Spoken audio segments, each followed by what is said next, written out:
তো right now আমি এখন আছি সৌদি আরব, আর সৌদি আরবের ছোট্ট একটা ট্রাভেল আপনাদের কাছে শেয়ার করবো।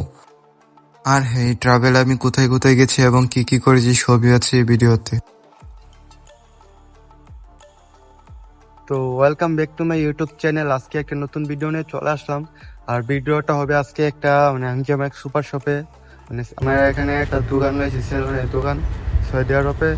আর সৌদি আরবে সেলুনের দোকান হইতে গেলে কি কি লাগে এবং কোথা থেকে মাল সামান আনছি আজকে সবই দেখাম এই ভিডিওতে।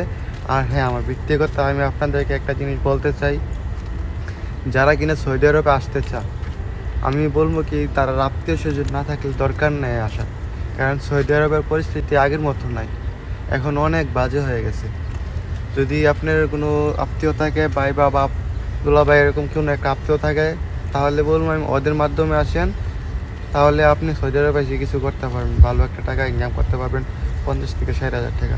তো আমি বলতে চাই আপনারা নিজের লোকের মাধ্যমে আসেন, তাহলে আপনারা কোনো কিছু করতে পারবেন সৌদি আরব থেকে।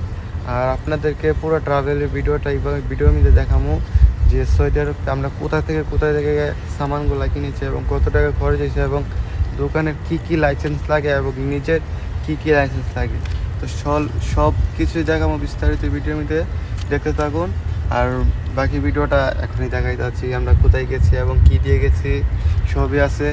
আমাদেরকে নেওয়ার জন্য তো প্রাটো আসতেছে, তো দেখতে থাকুন এই ভিডিওতে কোথায় কোথায় গেছি।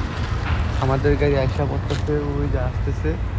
তো এখন গাড়ির মধ্যে আপনাদেরকে ভিডিওটা দেখাবো। তো অনেকেই বলে বিদেশে আসলে নাকি টাকা আসে।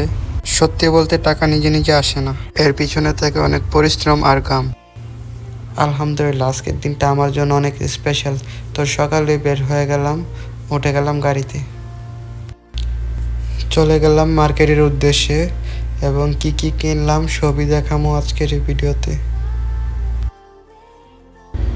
তো ফাইনালি আমরা এসে পড়ছি মার্কেটে, আর এখান থেকে অনেকগুলা চেয়ারই দেখলাম। তো এখান থেকে আমার ভালো লাগছে ব্ল্যাক কালারের চেয়ারগুলা। তো এখান থেকে আমার সেলুনের জন্য 4টা চেয়ার অর্ডার দিয়ে দিলাম। তো আজকের জন্য এতটুকুই। পার্ট 2তে দেখাবো দোকানটি ডেকোরেশন করার পর কেমন হয়েছে দেখতে। পার্ট 2 দেখার জন্য অবশ্যই চ্যানেলটিকে সাবস্ক্রাইব এবং ফলো করে রাখবেন।